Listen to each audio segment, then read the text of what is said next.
Good morning to all students. Today we are going to start our lecture number 3 of chapter number 4 chemical kinetics. You already know that last time we learned the factors affecting rate of reaction. What is the meaning of rate of reaction? It is related to the kinetics of the reaction. It is related to the speed of reaction. और उसके ऊपर जितने भी factors affect करते हैं वो हम लोगों ने लास्ट टाइम पढ़ा था. और mainly there are two factors that are concentration and temperature. आज हम लोग जो पढ़ने जा रहे हैं, हमारा टॉपिक यहाँ पे मैंने पीछे लिखा हुआ है कि rate law and order of reaction. Most important topic है ये इस चैप्टर का. ऐसा कहूँ कि भाई order of reaction is heart of this chapter. इसलिए आप लोगों को आज ध्यान से पढ़ना है. पहले मैं आप लोगों को थोड़ा बहुत एक्सप्लेन करूंगा रेट लॉ के ऊपर, and then I explain you order of reaction. तो अगर रेट लॉ आप लोगों को आ गया, सिंपल है. रेट लॉ क्या है? What is rate law? हम लोग इसे क्यों पढ़ते हैं, मैं वहाँ से स्टार्ट करता हूँ और फिर हम लोग आगे बढ़ेंगे. तो रेट लॉ का ऐसा मतलब निकलता है यहाँ पे, बहुत ही सिंपल मीनिंग है यहाँ पे, कि एक ऐसा लॉ जिसके ऊपर से या फिर जो हमें रेट ऑफ रिएक्शन की इंफॉर्मेशन देता है. सिंपल मीनिंग समझो उसका. रेट ऑफ रिएक्शन की इंफॉर्मेशन देता है एक ऐसा law. It explains the information about rate of reaction for given reaction. अब बहुत ही सिंपलेस्ट जो होंगी मैं यहाँ पे थोड़ा बहुत लिख देता हूँ, चलो आप लोगों के लिए. इट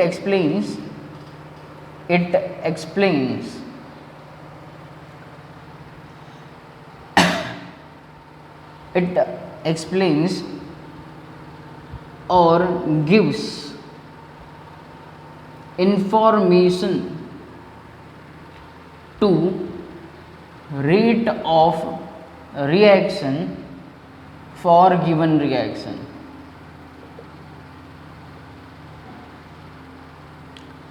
और हमें पता है कि फर्स्ट लेक्चर के अंदर हम लोगों ने कहा था कि भाई हमें सिर्फ और सिर्फ सिंपलिस्ट रिएक्शन ही पढ़ने हैं. इट इज एप्लीकेबल टू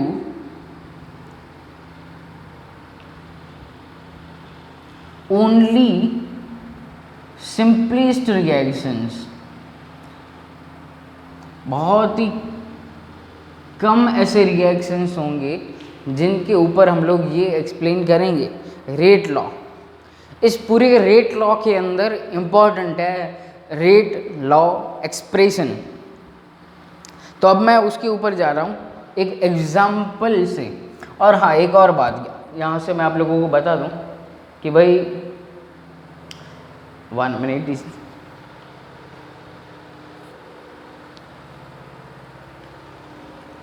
अच्छा. एक और यहाँ से इम्पोर्टेंट बात ये हो जाती है कि ये जो रेट ऑफ रिएक्शन यहाँ से हम लोग फाइंड करते हैं वो एक ही मेथड से, only one method is there to find rate of reaction and it is experimental. भाई हम लोग सिर्फ और सिर्फ एक्सपेरिमेंट्स करके ही पता चला सकते हैं कि भाई इसका रेट ऑफ रिएक्शन किस तरह जाएगा, इंक्रीज होगा, डिक्रीज होगा, वॉट एवर इट इज़. तो एक ही मेथड है हमारे पास, एक ही मेथड जिसके ऊपर से हम लोग फाइंड कर सकेंगे कि रेट ऑफ रिएक्शन किस तरह जाएगा, कितना मिलेगा. तो हम लोग एग्जाम्पल से इसे अब समझते हैं. अब मैं इसको निकाल दे रहा हूँ पूरे. एग्जाम्पल लिखिए, बहुत ही सिंपल एग्जाम्पल मैं ले रहा हूँ. एग्जाम्पल, मान लो कि आप लोगों को ये रिएक्शन दिया गया कि 2A + B gives product product से अभी हमें कुछ भी रिलेशन नहीं है, अभी के लिए कुछ भी रिलेशन नहीं। अब यहाँ से हमें कैसे पता चलेगा कि रेट ऑफ रिएक्शन क्या होगा इस रिएक्शन का? तो भाई रेट ऑफ रिएक्शन जो है वो दो ऐसे मेन फैक्टर्स हैं, उसके ऊपर डिपेंड कर जाता है। फर्स्ट क्या हो सकता है, वहाँ पे कंसंट्रेशन। अभी का जो हम लोग ये पार्ट पढ़ रहे हैं वो पूरा कंसंट्रेशन के ऊपर डिपेंड रहता है। तो अब कंसंट्रेशन के ऊपर डिपेंडेंट है मतलब क्या लिख सकते हैं हम लोग, कंसंट्रेशन के ऊपर डिपेंडेंट है, उसका मतलब ये हो जाएगा कि अगर मैं यहाँ पे ए की कंसंट्रेशन की बात करूँ तो ROR जो है वो मान लो कि डायरेक्टली प्रोपोर्शनल है ए के बराबर, ए की कंसंट्रेशन के बराबर, सपोज करो ऐसा। और अगर मैं बी की बात करूं तो rate of reaction is directly proportional to the B का कंसंट्रेशन, क्योंकि दोनों रिएक्टेंट जो होंगे वो रिएक्शन के अंदर पार्टिसिपेट कर रहे होंगे और दोनों में से जो भी पावरफुल होगा उस हिसाब से जाएगा रेट ऑफ रिएक्शन। डन। तो ये जो बात है अगर मैं उसको लिखूं तो ROR दोनों की कंसंट्रेशन के ऊपर डिपेंड हो गया, therefore ROR is directly proportional to the concentration of A and concentration of B. और यहाँ से हम लोग अगर प्रोपोर्शनलिटी कांस्टेंट लिखें यहाँ से तो ROR is equal to what, K into A concentration and B का कंसंट्रेशन। देखो बहुत ही सिंपल है, रेट लॉ एक्सप्रेशन आ गया मतलब बात खत्म। और इसी को ही हम लोग कहते हैं रेट लॉ एक्सप्रेशन। ये जो हमें लिखा वो क्या आया हमारा, रेट लॉ एक्सप्रेशन, या फिर सिंपल रेट लॉ भी इसे बोलते हैं हम लोग, रेट लॉ एक्सप्रेशन, या तो फिर बोलो रेट लॉ ओनली। तो ये आ गया हमारा। लेकिन हमारे टेक्स्ट बुक के अंदर दो ऐसे भाई साहब का नाम लिखा गया है, दो साइंटिस्ट का नाम लिखा गया है, उन्होंने बोला कि भाई ऐसे नहीं होता है भाई जादू, कंसंट्रेशन वंसंट्रेशन की ज़रूरत नहीं है। क्या किया उन लोगों ने, स्टोकियोमेट्री का यूज़ किया है।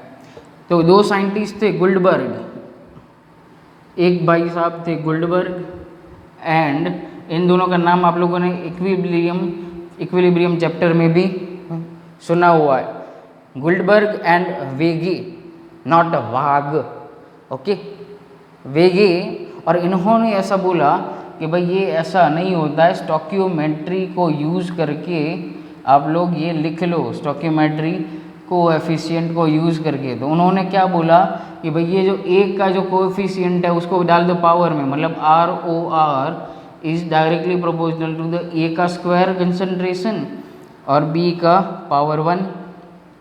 लेकिन ऐसा जो इन्होंने बोला वो 100% क्या था, गलत था, गलत मेथोडोलॉजी से ये किया था। क्योंकि एक ही मेथड है हमारे पास, एक्सपेरिमेंट से ही पता चल जाएगा। ऐसे ही कोई भी रिएक्टेंट देख के या दोनों रिएक्शन मिक्स कर दिए तो रिएक्शन, रेट ऑफ रिएक्शन के बारे में हमें पता नहीं चलता है।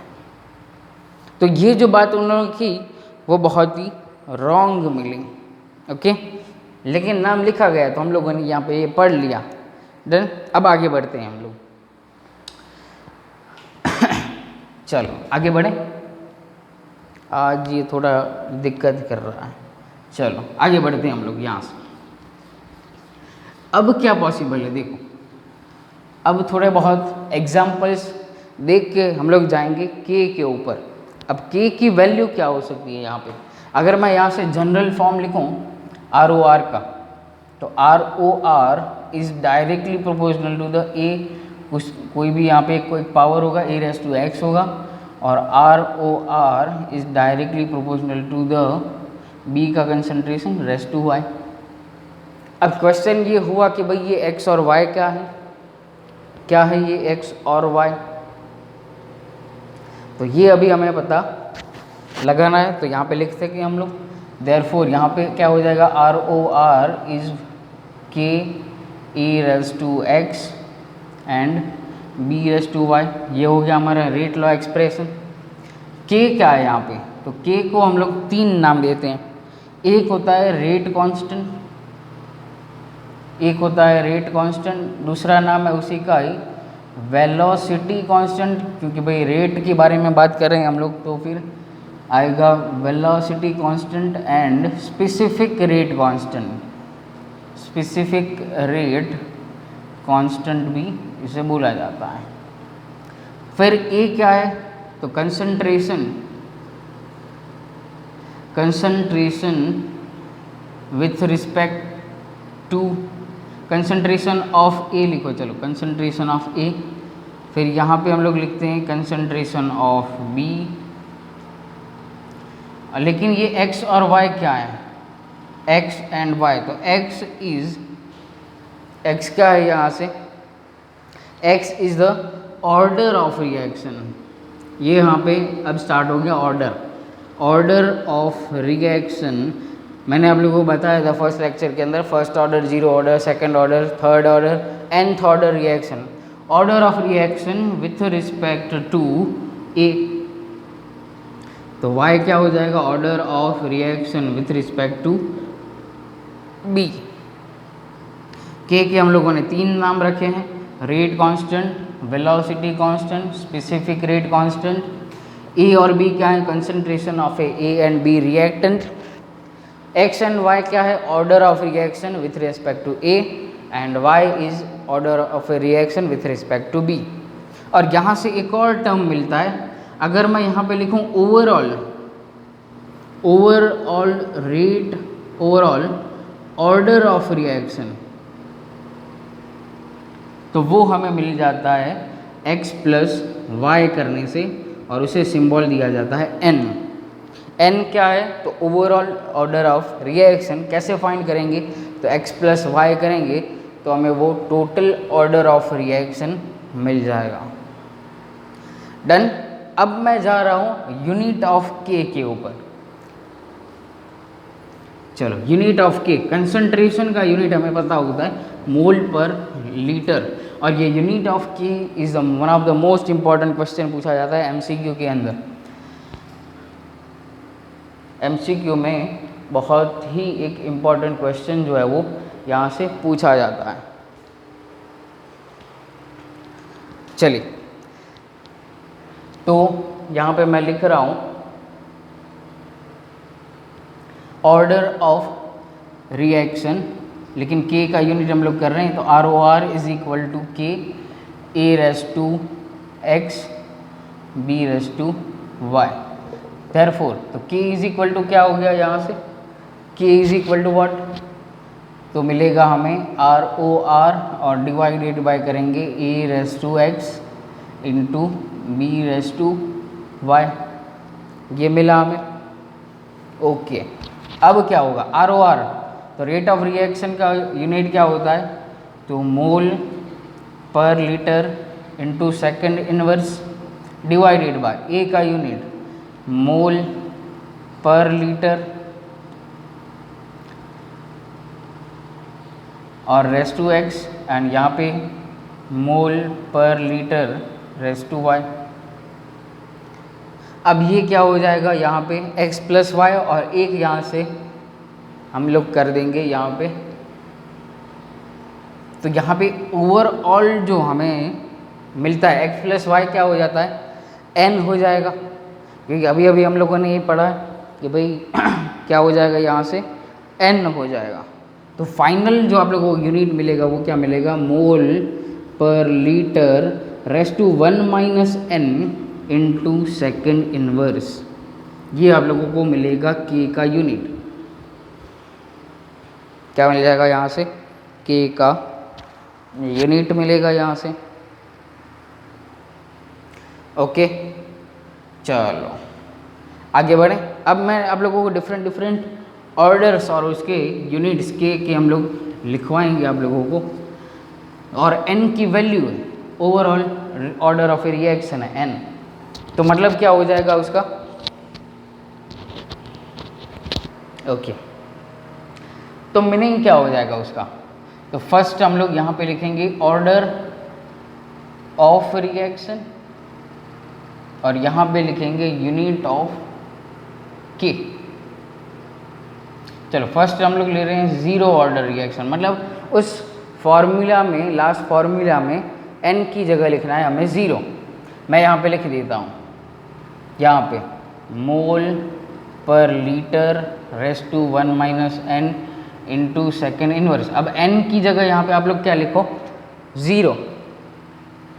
तो मीनिंग क्या हो जाएगा सीधा, तो यूनिट आप लोगों को क्या मिलेगा, तो वही मिलेगा जो k का यूनिट है, मतलब मोल पर लीटर रेस टू 1 लिखने की ज़रूरत नहीं है, और इनटू सेकंड इनवर्स।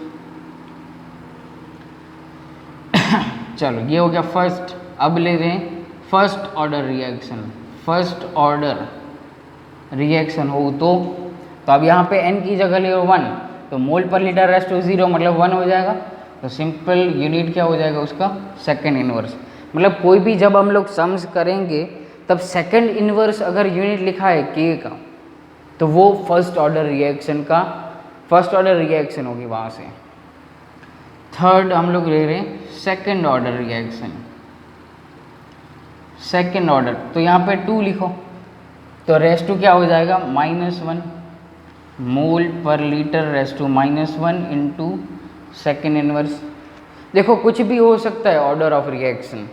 अगर हम लोग कंसंट्रेशन ऑफ ए अगर इंक्रीज करते हैं, डबल करते हैं, तो पॉसिबिलिटी है कि ऑर्डर ऑफ रिएक्शन घटे, रेट ऑफ रिएक्शन भी डिक्रीज होता जाए। पॉसिबिलिटी हर एक है। देखो रेट ऑफ रिएक्शन के बाद मैं यहाँ पे कर रहा हूँ, पॉसिबिलिटी हर एक है। अगर बी का कंसंट्रेशन कांस्टेंट रखा और ए का आप लोगों ने बढ़ा दिया, डबल कर दिया, तो rate of reaction may be it is 4 times, may be it is 8 times, may be it is half. अगर मान लो ए कांस्टेंट रखा और बी, तो बी का जो कंसंट्रेशन अगर मान लो हाफ कर दिया, तो पॉसिबिलिटी है कि रेट ऑफ रिएक्शन डबल हो जाए, ट्रिपल हो जाए, एक्स टाइम्स डिक्रीज इंक्रीज हो, पॉसिबिलिटीज है। तो यहाँ पे आप लोगों को ये इंपॉर्टेंट समझना है। और nth के लिए तो हम लोगों ने लिखा ही है, nth ऑर्डर के लिए, ओके। तो ये, लेकिन अभी हम लोग यहाँ पे इतनी 3 ही ऑर्डर हमने काम किए, बाकी कोई काम का अभी नहीं है। क्योंकि अगर आप लोगों को दिया गया रिएक्शन तो आप लोग फाइंड कर सकते हो। अगर मैं सपोज करो कि यहाँ से हम लोग मैं लिखूँ कि भाई n इज इक्वल टू 1/2, तो क्या होगा यहाँ से, तो mole per litre raise to 1/2 second inverse. तो ये हो जाएगा यूनिट, क्योंकि 1 - 1/2 इज इक्वल टू 1/2, माइनस है तो उस हिसाब से होगा। डन, तो ये बात हो गई। अब हम लोग जा रहे हैं नेक्स्ट एग्जाम्पल्स के ऊपर। तो मज़ा आएगा आप लोगों को सीखने में, बहुत ही इंपॉर्टेंट है और इजी टॉपिक है, तो समझना पड़ेगा आप लोगों को। नहीं पता चल रहा है तो रिवाइंड कर करके आप लोग देखो। चलो, तो मैं अभी आगे बढ़ रहा हूँ, 1-2 सम्स यहाँ पे करते हैं। Question number 1, if k is equal to 3 into 10⁻² litre square into mole raise to -2 second inverse, find order of reaction. भाई हमें बताना है कि टोटल ऑर्डर ऑफ रिएक्शन क्या होगा। तो आप लोगों को फोकस करना है ऑलवेज इस यूनिट के ऊपर। 2 दिया गया है, देखो 1 - n है। अब आप लोग लॉजिकली भी यहाँ से दिखा सकते हो, इससे एक नंबर ज़्यादा मिलेगा। ये उसमें से क्या कर रहा है हमें, -1 मतलब ऐड करेंगे यहाँ से। तो ये जो यूनिट है वो किसका दिया गया है, तो लीटर स्क्वायर। देखो मैं यहाँ पे कंपैरिजन करके दिखाता हूँ। ओरिजिनल हमारा क्या है, mole per litre raise to square into second inverse, ये है। ओके, अब ओरिजिनल लिखो, mole per litre raise to 1 - n into second inverse. अब दोनों को डिवाइड करो, क्या बचेगा, 1 - n इज इक्वल टू 2, बाकी सभी कैंसिल हो जाएंगे। Therefore -n is equal to क्या हो जाएगा यहाँ से, -n is equal to what, sorry यहाँ पे -2 है। ओके, यहाँ पे -2, यहाँ पे -2, तो -2 - 1, therefore n is equal to क्या हो गया, 3 हो गया। ओके, ये करेक्शन कर लेना यहाँ से, ये -2 है तो यहाँ पे भी -2 ही आएगा। डन। चलो अब मैं आप लोगों को नेक्स्ट सम के ऊपर लेके जाता हूँ। ये एमसीक्यू में ऐसे क्वेश्चंस पूछे जाते हैं। के की वैल्यू तो सिर्फ शोभा बढ़ाने के लिए थी। आप लोगों को दिया गया है 2a + 3b गिव्स प्रोडक्ट।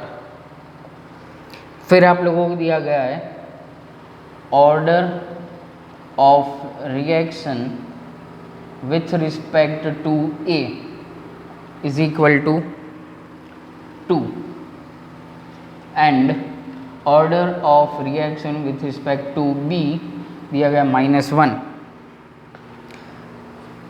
और यहाँ से आप लोगों को कुछ क्वेश्चंस यहाँ पे पूछे गए। फर्स्ट क्वेश्चन ऐसा पूछा गया है कि राइट रेट लॉ एक्सप्रेशन।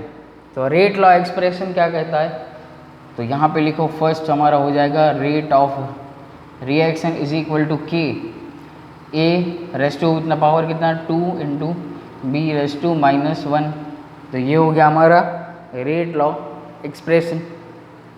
फिर आप लोगों को सेकंड क्वेश्चन ऐसा पूछा गया है कि total overall order of reaction क्या होगा, तो n is equal to x + y 2 - 1 is equal to 1। तो ओवरऑल रिएक्शन क्या हुआ हमारा 1 फर्स्ट ऑर्डर रिएक्शन आएगी। फिर आप लोगों को पूछा गया है कंसंट्रेशन इज डबल्ड अलोन। अगर हम लोग कंसंट्रेशन ऑफ A डबल करें तो रेट ऑफ रिएक्शन क्या होगा, वो यहाँ से पूछा गया है। चलो तो ये थर्ड क्वेश्चन हो गया हमारा, concentration of A is doubled. तो अब मैं यहाँ पे लिख रहा हूँ therefore ROR is equal to K 2A whole square into B तो एज इट इज रहेगा, B तो एज इट इज रहेगा, अलोन किया गया है। और अलोन ना भी दिया गया होता तो भी हमें ऐसा अज्यूम कर लेना है कि B कांस्टेंट है। ओके, अब ओरिजिनल ये है ROR और यहाँ पे हमें मिला, इसको नाम देते हैं ROR डैश। तो देयरफॉर डिवाइड करो इन दोनों को, ROR dash is equal to ROR। तो क्या क्या कैंसिल हो जाएगा, ये B inverse cancel, K cancel, यहाँ पे क्या होगा A स्क्वायर कैंसिल, बचेगा क्या 2 square. Therefore ROR dash is equal to 4 times ROR। मतलब इनिशियल रेट ऑफ रिएक्शन जो होगा उससे 4 टाइम्स मिलेगा। कब, तो अगर A का जो कंसंट्रेशन है वो डबल करेंगे तब। आगे बढ़ते हैं, अब समझ में आया होगा।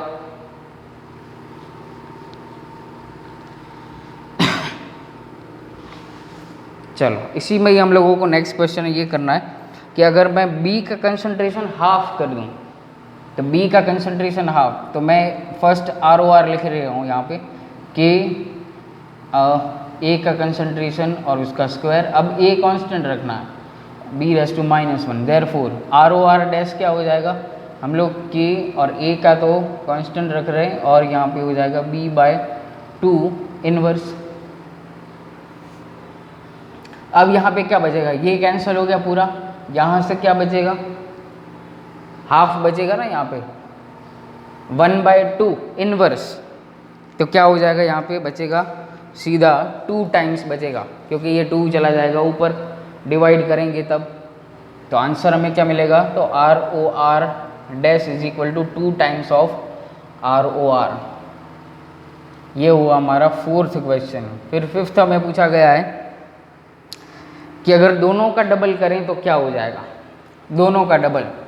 तो ROR डैश लिख रहा हूँ मैं कि 2A whole square into 2B raise to -1। तो क्या होगा, देखो यहाँ पे 2 स्क्वायर यहाँ से बचेगा और 2 रेस टू -1 यहाँ से बचेगा। Therefore ROR dash is equal to ROR और यहाँ पे 2 का स्क्वायर इंटू 2 रेस टू -1, तो 4 इंटू 1/2।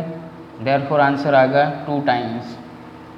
अगर दोनों का अगर हम लोग कंसंट्रेशन डबल करें तो क्या हो जाएगा, यहाँ पे हो जाएगा 2 टाइम इंक्रीज हो जाएगा। और लास्ट क्वेश्चन आप लोगों को ऐसा दिया गया कि कंटेनर का जो वॉल्यूम है, अगर वो इंक्रीज़ करते हैं, कंटेनर वॉल्यूम जो है वो इंक्रीज़ करते हैं 3 times.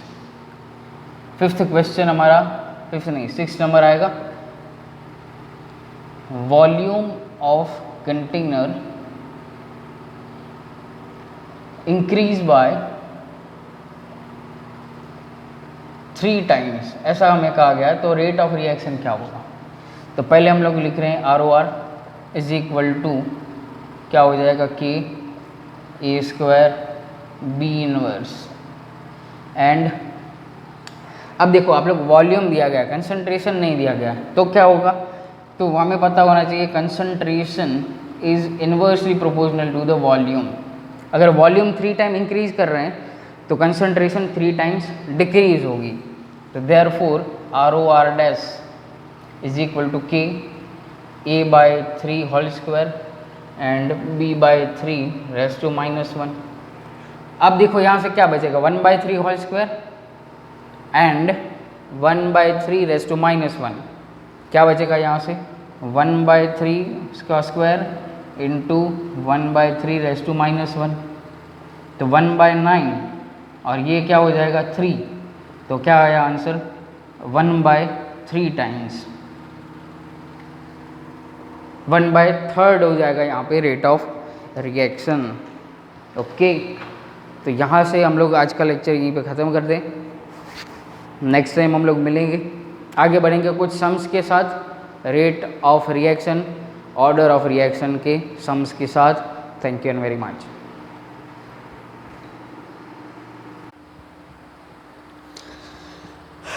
Good morning to all students. Today we are going to start our lecture number 3 यहाँ पे केमिकल काइनेटिक्स होगा।